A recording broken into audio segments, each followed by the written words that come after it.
Fake names for privacy. I am based in the southern USA. I, 20 years old female, have been with my fiancé, 20 years old male, Alan, for 4.5 years. Alan has an older sister, Christine, 23 years old female, and both parents, Alan's father-in-law and Alan's mother-in-law. Alan's family likes to go on vacation every other year, usually a cruise through touristy islands in North America. In 2020, before we had even been dating for a year, I was invited on a cruise with them to Puerto Rico. And I, 16 years old then, managed to get all the money together within 2 weeks, but the trip was cancelled due to infection-19 restrictions. In 2022, when my fiancé graduated high school, they went on a cruise as a family and I was not invited, and was asked to dog sit for them.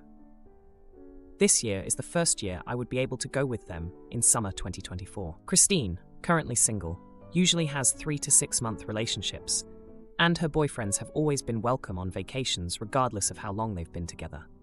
This makes me angry, as I have been with Alan for longer than any of them, and yet was still not invited. This brings me to today. Having talked about a cruise back in November of 2023, I just reminded them I would not like for it to be over my birthday, late June, and would rather it be in July. They agreed, and since it was a long ways out, we did not mention it again. Apparently, as I found out today, Alan's father-in-law had booked the tickets in December but did not include me in the booking, even though I was invited by them directly in November. Either I pay an extra $2,000 for a room across the ship and find someone else to join, or I don't go. That's kind of where we're at. I am angry that I was asked directly, and was really excited about the trip, but was not included. Alan is conflicted about what to do, and is trying to convince his parents to refund the tickets and rebook it with me included, after I bothered him for 2 hours to fix this. I would pay for my portion of the trip, which I do not mind, and I expected to do anyways. I just feel extremely disrespected by being asked to join, then not being booked because I didn't badger them enough to remember to add me in. I didn't even know they had booked the tickets, considering it is still 6 months out, and Alan's father-in-law, Alan's mother-in-law are not wanting to change their bookings. Am I the idiot for being angry at being excluded for this? ETA.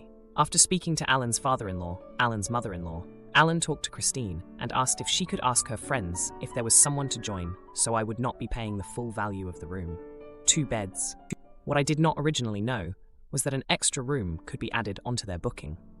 So we would all still be near each other instead of across the ship, like it would be if I booked separately. And their reasoning was, we can't have an odd number of people because that would be paying for an unused bed. I am still conflicted on whether or not I want to actually go, because Alan's father-in-law, Alan's mother-in-law, did not directly tell us when they had booked. And I am hearing all of this secondhand from Alan. The group chat I made in November called Cruise 2024 sits untouched as of now. In general, they are nice people, and usually a go-with-the-flow type of family, so it was a surprise all of this was booked so far in advance, which is why I hadn't asked originally for updates. ETA 2. For those asking, we have been together for 4.5 years, engaged for 4 months. We plan to stay engaged for many years, get our degrees and be in a stable financial situation before fully settling down at 23 to 24 years old. ETA 3. To everyone speculating that Alan is part of the reason I was not included in the booking, saying he is not a good person and to leave him, you are hearing one situation out of 4-5 years of a relationship. Not everything is a breakup with them immediately moment, and while I appreciate your advice, your assumptions are just that, assumptions. You do not know everything about my relationship, nor the relationship he has with his parents. That is not at all what this post is about. I was asking if my anger was justified at his parents, nothing about him. Please stop saying to break up with him when you don't know anything at all about us. He is the one playing middleman here, speaking to his parents about the situation on my behalf, as it's not my place to confront them. The 2 hours was spent trying to get him to figure out what to say, not to actually confront them. Poor wording on my part, but still stands that this is not a relationship advice post at all. Final ETA 4. To answer similar questions in the comments, because replying individually to 700 plus comments is absurd. Current booking is Alan's father-in-law, Alan's mother-in-law in one room, Christine Alan in another room. If I and Christine's friend were to join, it would be Alan's father-in-law, Alan's mother-in-law, Christine friend, Alan me. It does not matter who is in what room, just that each person has a paid-for spot. This is why they did not book me. As far as rooms with single beds, triple beds, it is more expensive than paying for a double. As far as I know, you cannot have double occupancy per bed. Kind of like sitting in the same seat on a flight. So even though Alan and I would still sleep in the same bed, I would still need one booked for myself. The group chat was created by me because his parents are technologically challenged, and while it was my idea, it was so his parents could inform us of the bookings and other things to keep us both in the loop. No one has used the chat since its creation in November, hence why neither Alan or I knew the tickets were even booked in the first place. Alan only found out when asking in passing yesterday. His parents did not bring it up. Alan and I cannot afford our own trip together, as we are both college students, and I cannot pay for an entire trip alone. I do not have enough friends, nor can they pay for it, for me to go on my own vacations separately from his family. Alan cannot afford to buy a separate booking from his parents on the same cruise either, and his spot is already paid for, so that would just be a waste of money, regardless of the principle it holds. As for me, paying for a single bedroom, those are double the price for a double bedroom, which I have to split with the friend anyways. This is paying for our spots, not which bed we'll sleep in. See above on bedding situation. It is the only affordable option for me to join. About my engagement. There is a ring. Don't know why that matters. And we have been talking about marriage since about 2 years into our relationship. The decision for an extended engagement was a mutual decision, as it is logically the most beneficial outcome. This way, we have experience living together prior to marriage. We both will have degrees and a stable financial situation before fully settling down. It is not my place to ask his parents to change their plans on their vacation, which is why Alan is playing middleman. My anger came from their lack of communication, inviting me directly, not booking me, then not saying anything about the booking until Alan happened to ask about it in passing. Yet again, this is not a relationship advice post. I cannot give you a full 4.5-year backstory on one situation, as that is highly unnecessary and way too identifiable. We have been through a lot together: death, hospitalization, addiction recovery, etc., and we will continue to do so. An update will be given in the coming months as we make our decision any other changes happen to the current situation. Now, for a few comments before the update. Comment 1. Oh, I see the issue. You thought you were engaged to an adult. Sorry to be the bearer of bad news. He's still a child. You both are really, although you're more mature than he is apparently. This family isn't your family, and they won't be. They'll probably always be blaming you for something. If Alan knew you were planning on going, and also knew the tickets were booked, then why are you even worried about getting angry? That's just playing into their hands. Book your own trip. Find a friend to go with you. Don't get mad. Get on with your life. None of these people are your friends or your family. Grow a spine or become a perpetual doormat. Your choice. Edit, your updates. Good luck with all that. Comment 2. Not the idiot for feeling hurt that you have not been included after 4.5 years and being engaged, while his sister's short-term boyfriend do tend to be included. I have no idea what their issue is, but it's certainly concerning that they aren't considering you to be a regular guest when you are engaged to their son. And it's concerning that your fiancé doesn't know what to do when he should be standing up for you and saying he won't go without you.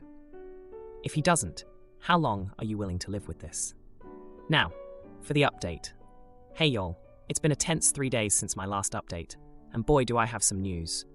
So, buckle up, because this update is a doozy. First off, let me give you a bit of background on Alan and me. We've been through thick and thin together, from the loss of my grandpa to his mom's battle with illness. We've supported each other through college exams and the stress of part-time jobs.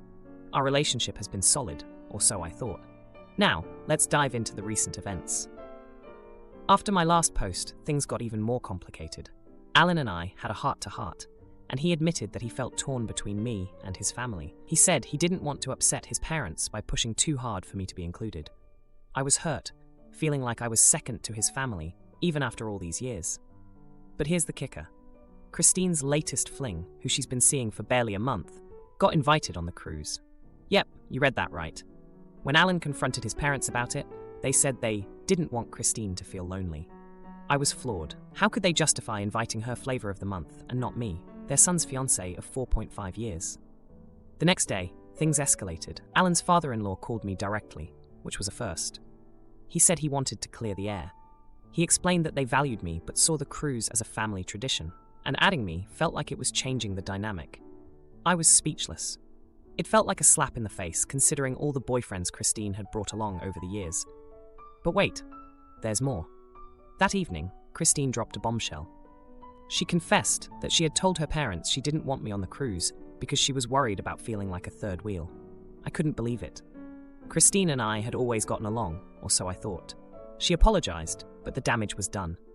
My heart was breaking, not just because of the trip, but because I felt betrayed by someone I considered a friend.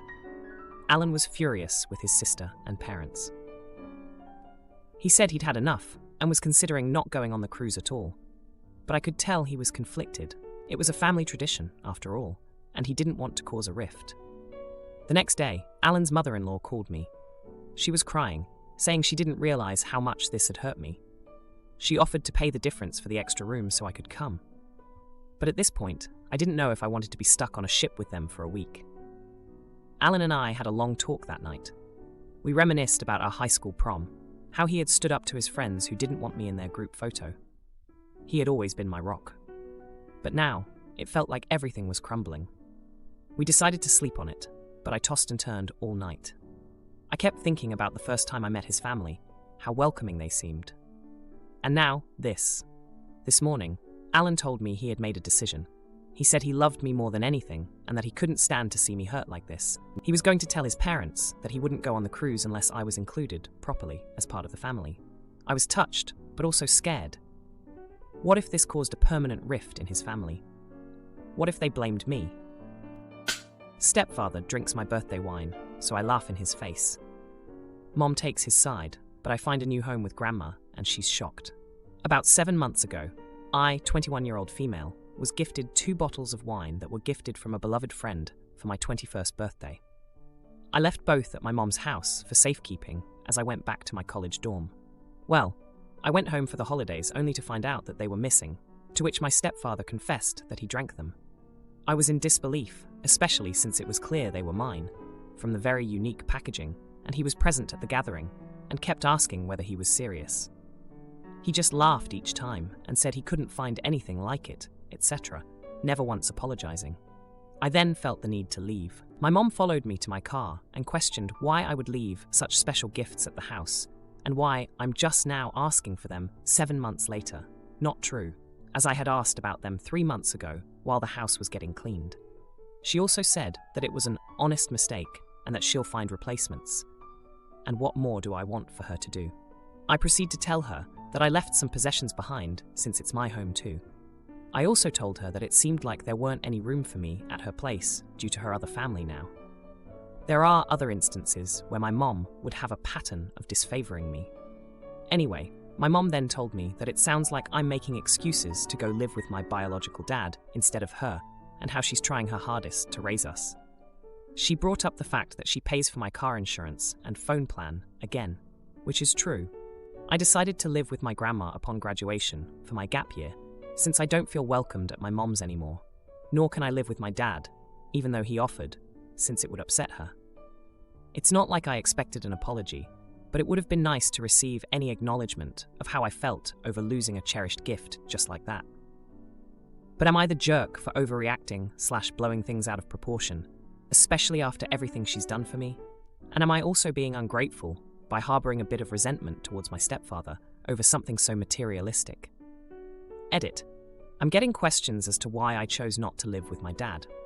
The reason being that the last time I stayed at his place over the holiday break, my mom had irregular heart palpitations that led to a doctor's visit. It was caused by the stress of it all. As for where I left the booze, I left it in my so-called bedroom, but it was moved to the pantry by Stay.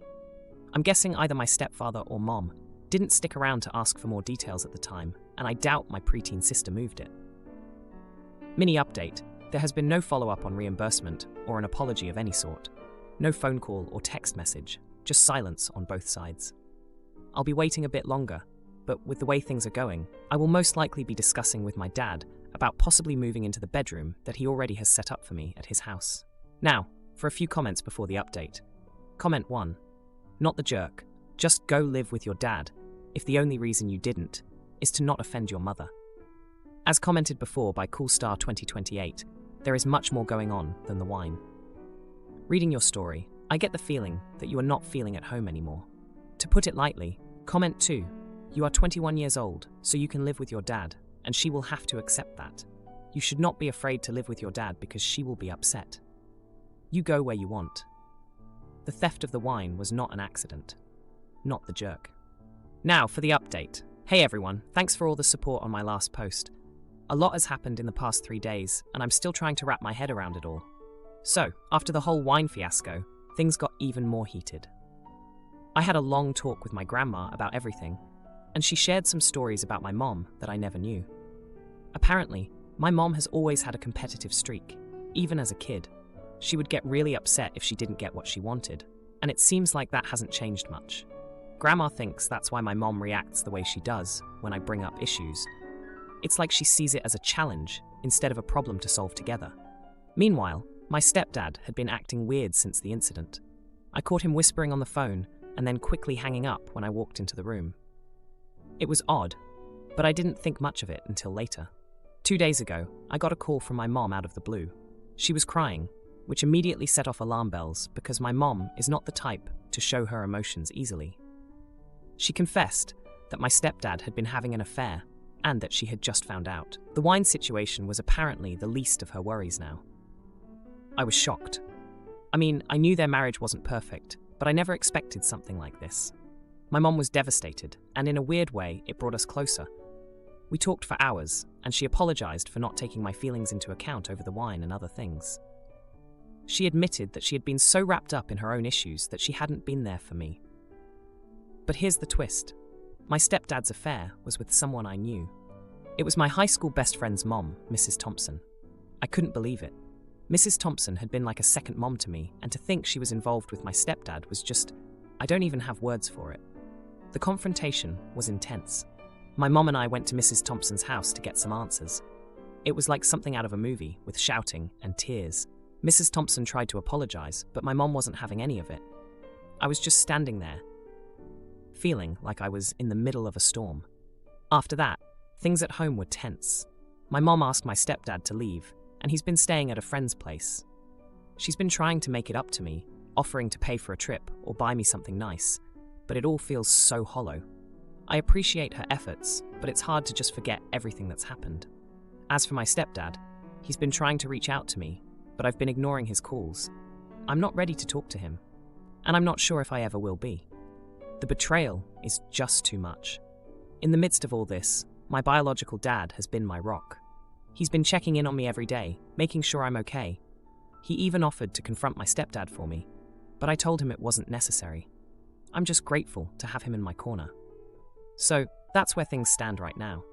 My mom is trying to pick up the pieces of her marriage, and I'm trying to figure out where I fit into all of this. I'm still planning on moving in with my grandma after graduation, but now it's for a different reason. I need some space from all the drama, and grandma's place is the perfect refuge. Husband ditches sick wife for parents, but his secret meet with an ex spells payback. His smug grin fades as the truth unravels. I, 31-year-old female, had a really bad cold this Christmas. I don't think I've had one like this ever since I was a kid. Initially, I was supposed to go with my husband, 32-year-old male, to visit his parents, who live 5 hours away. We were supposed to leave on the 23rd of December and come back on the 27th. Anyway, I realized on the 22nd that my cold was really bad and that I couldn't leave with him. I actually asked him to stay with me instead. I didn't think it's a crime to miss Christmas at his folks for 1 year, but he insisted on going alone. I asked him multiple times to stay, but he just got me some medications and supplies and left. I also asked him yesterday to return a day earlier, but he once again refused. What really ticked me off is that I started watching a movie by myself, and he insisted that I close it and wait for him to return so we could watch it together, as well as a TV show and another movie. It really pissed me off because I don't think he's in a position to make demands like that, since he refused all my requests to not go or come back early. I also got to mention that my mother-in-law and father-in-law hate me and actually insisted that he stays there for a few more days. Am I the idiot? I don't know if I'm exaggerating a bit, but I kind of feel that I am. Edit. Making this additional post because I can't comment due to lack of karma. Wanted to give a bit more information on the issue. 1. I'm from an Eastern European country, so I guess Christmas is pretty important for my in-laws. We usually go there together for Christmas. Last year, I didn't go because I worked, but I didn't ask him to stay home with me, of course. So he went alone, and I didn't mind it because I wasn't bedridden. So it's not like it's a common occurrence for me to beg him to spend Christmas with me. 2. The commenters have a theory, and I agree. I do think he may have thought I was exaggerating my cold in order to make him not go. Could be, especially since he knows that I don't feel comfortable visiting them. My husband is indeed an only child, as some commenters speculated, and my mother-in-law does little to hide her distaste for me. She made a scene at our wedding and constantly makes disparaging remarks about me. Truth be told, I do think she's a hateful woman in general. She isn't that much nicer to my husband. My father-in-law is mostly passive-aggressive and mocks me when we talk, but nothing as hateful as my mother-in-law.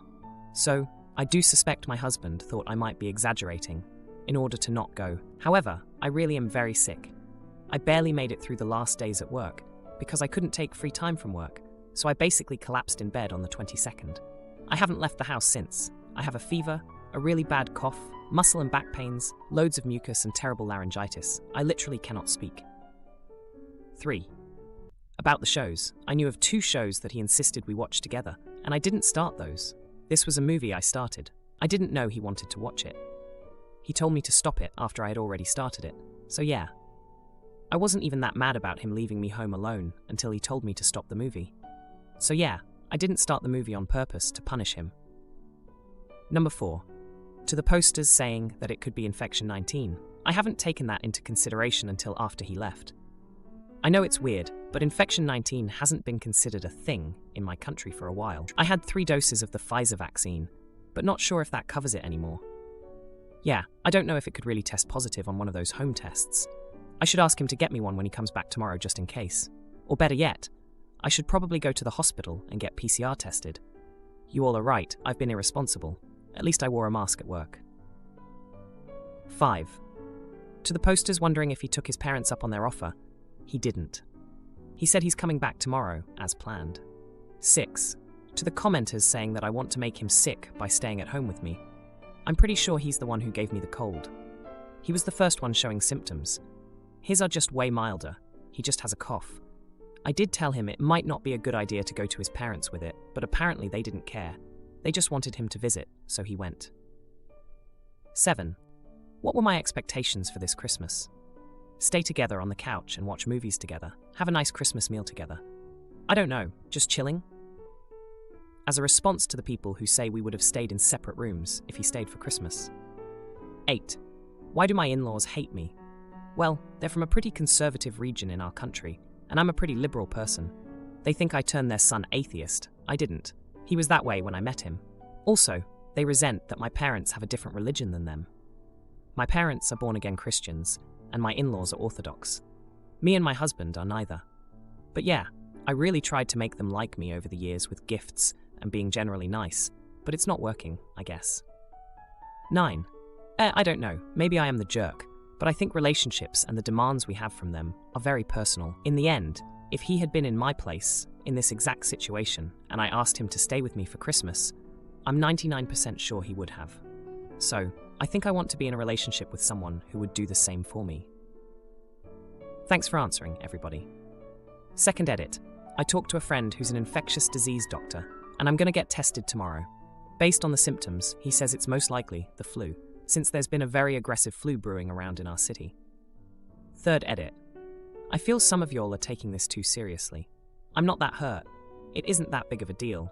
Just a mild annoyance that we'll probably forget about in a month. I just wrote the post because I wanted to gauge how someone outside the situation would see it. I've never used this subreddit before, but having seen this thread, I feel that it's very hard for someone on the internet's opinion to be that relevant in a situation like this, since the context is usually very important. Maybe some users have been through a similar situation and the story hits a nerve, etc. It's hard to discuss proper nuance and relationship history in a few paragraphs, I guess. Anyway, it's really not that serious. Fourth edit. You all keep calling them aging relatives. They're in their mid-50s, so middle-aged, I'd say. Not elderly at all. Fifth edit. Just because last year I was okay with my husband leaving, it doesn't mean I'm okay with it this year, when I'm actually housebound, and I asked him to stay. Saw someone mentioning it. Just because I'm an atheist doesn't mean I don't culturally care about Christmas. It's a very important celebration in my country. It's a very nice holiday that I would rather spend with my loved ones than alone. My mum actually said the same thing. You're not even a Christian. Why do you even care that he's not home? I personally don't care about baby Jesus, but I really like the holiday itself. Am I not allowed to enjoy the general festivities just because I'm not a Christian? End of corrected text. Now for a few comments before the update. Comment 1. Not the idiot. I'm more interested in the larger issue of his parents hate me. And yet, OP and husband have to drive 5 hours every year, at least once, maybe for other holidays or visits too, to spend Christmas there. What's wrong with having your own Christmas at your own home? And him leaving you, while you're sick, to go spend an entire week with people who hate his wife. Although the sick aspect doesn't bother me as much as they hate me does. It seems he's overly attached to mommy and daddy and hasn't stood up for his wife and said, "She's my wife. You accept her and be nice, or you lose me." The fact that their hate is still active and directed at her is troubling. The parents are being very disrespectful of their adult son. Comment 2. Edit. I can't believe everyone is making this about a cold. It's not about the cold. It's about being left for a week to spend Christmas alone. He could have even gone for a couple of days and come home. Instead, I'm hoping for an update to see if he took his parents up on them wanting him to stay longer. Not the idiot. When he told you not to watch that movie, I would have hung up on him and not spoken to him again till he got home. I would probably watch it over and over so you can spoil it for him while he's watching it. But I'm contrary that way. You are right, he was in no position to make any kinds of demands. And next time, just go with him. Sounds like his family would deserve it. Not the idiot. Now, for the update. Hey everyone, a lot has happened since my last post, and I'm here to spill the tea on the latest developments. Buckle up, because it's been a hectic ride. After my husband left for his parents' place, despite my terrible cold, things took a turn for the worse. I got my test results back, and yep, it was the flu. I was feeling miserable, and the loneliness of the house echoed louder than my cough. I remember how my husband and I had promised to always be there for each other, through sickness and health. It stung that he wasn't here now when I needed him the most. Meanwhile, my husband was having a blast at his parents' house, or so it seemed from the pictures he sent. There he was, smiling with his mom and dad, who never missed a chance to show their dislike for me. It was like a slap in the face, seeing him so happy while I was here, struggling to even breathe properly. Then came the bombshell. I got a call from my friend who lives near my in-laws. She told me she saw my husband at a local bar, cozying up with his high school ex-girlfriend. My heart sank. We had history with this girl. Before we got married, she tried to get back with him, and he assured me she was just a part of his past. Now, it seemed like history was repeating itself. I confronted him over the phone, and he tried to brush it off as a casual meetup. But I wasn't born yesterday. The trust we had built over the years crumbled in an instant. I thought back to the times we had laughed together, shared our dreams, and supported each other's careers. Was all that just a facade? The next day, he came back as planned, but the atmosphere was icy. I couldn't look at him without picturing him with her. We had a huge fight, and he finally admitted that he had feelings for her that he thought were long gone. My world shattered. I had been there for him when he lost his job, when he felt insecure about his future, and this was how he repaid me. I demanded to know why he didn't just stay with me for Christmas if he was feeling conflicted. He said he needed space to think, but all he did was run straight to her. The irony was not lost on me. I had asked him to stay, and he had refused, only to seek comfort in someone else's arms. As if things couldn't get any worse, my mother-in-law called. She had heard about our fight and took his side, saying I was overreacting and that I should be grateful he came back at all. It was like pouring salt on an open wound. I remembered all the times I tried to win her over, to be the daughter-in-law she wanted, but it was never enough. Now, I'm left picking up the pieces of my broken heart. I keep thinking about the promises we made on our wedding day, the plans we had for the future, and how it all seems like a distant dream now. I'm not sure where we go from here, but one thing is clear. The love I thought we had was on shaky ground, and I'm not sure if it can be rebuilt. If you liked this video, you'll probably like these too. Also, while you're here, please consider subscribing. It's your support that keeps this channel alive and allows me to make better and longer videos. Have a great day.